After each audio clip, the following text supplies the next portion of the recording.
Naisipan ba tayo dapat nagsisimula? Baby, pakiusap. Kung magpapakilala sana, para bang idaan mo lahat sa hawa. Naligaw lang sa dinami-dami ng mga pasikot-sikot sa iyong katawan. Sana lang ay magpadaan. Nabulag sa iyong mga kurbada, nabudol sa mga usapang walang kontrata. Harutan hanggang sa abutan ng umaga. Walang sagot sa katanungan, tayo nga ba aruy? Kung ayaw masaktan, wag nang umasa. Nagbabaka sakali na lang na tsumamba. Mga dasal sa may kapal, sana gumana. Kaso madalas tila ni Satanas sa magkakutsaba.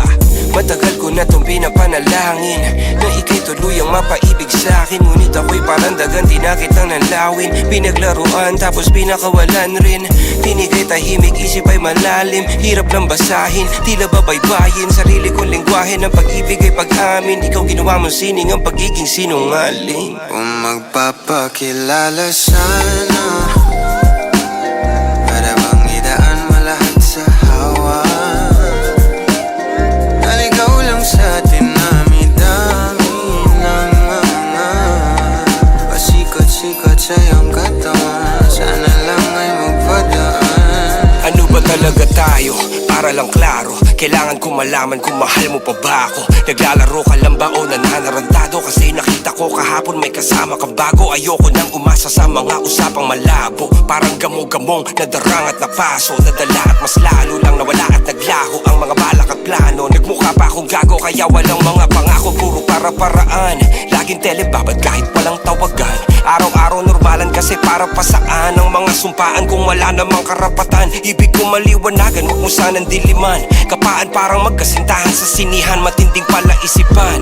Sa dami ng pasikot-sikot nagkakasalisihan. Magpapakilala sana,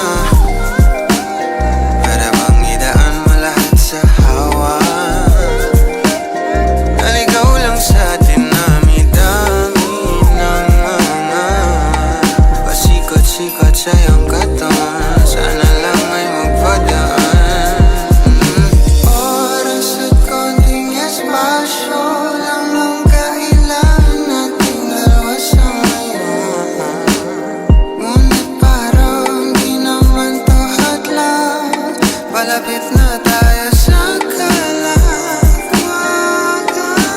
May dalawang magkasintahan sa taas ng bundok, nagkasundong tapusin ang buhay nilang malungkot. Hindi na masaya sa kama, hanap na ituldok. Usapan ay sabay silang tatalon sa tuktok. Sabi niya, magtiwala ka lang sa'kin, mahal ko. Talon tayo ng sabay, pagbilang ko ng 3. Kaso lang, ang problema, pagkatapos niyang bumilang, siya lang ang tumalon. Si babae nagpaiwan, habang nakatingin sa kanya nakangiti lang. Ngunit biglang nagulat ang babae nang nakitang nakangiti din si lalaki habang pababa siya. Sabay biglang bukanan ng buhalang para kaida.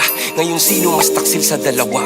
Sino ang mas tuso? Sino ang mas tanga talaga? Yung lalaki ba na may dalang backup plano? Yung babae na wala siyang balak backup?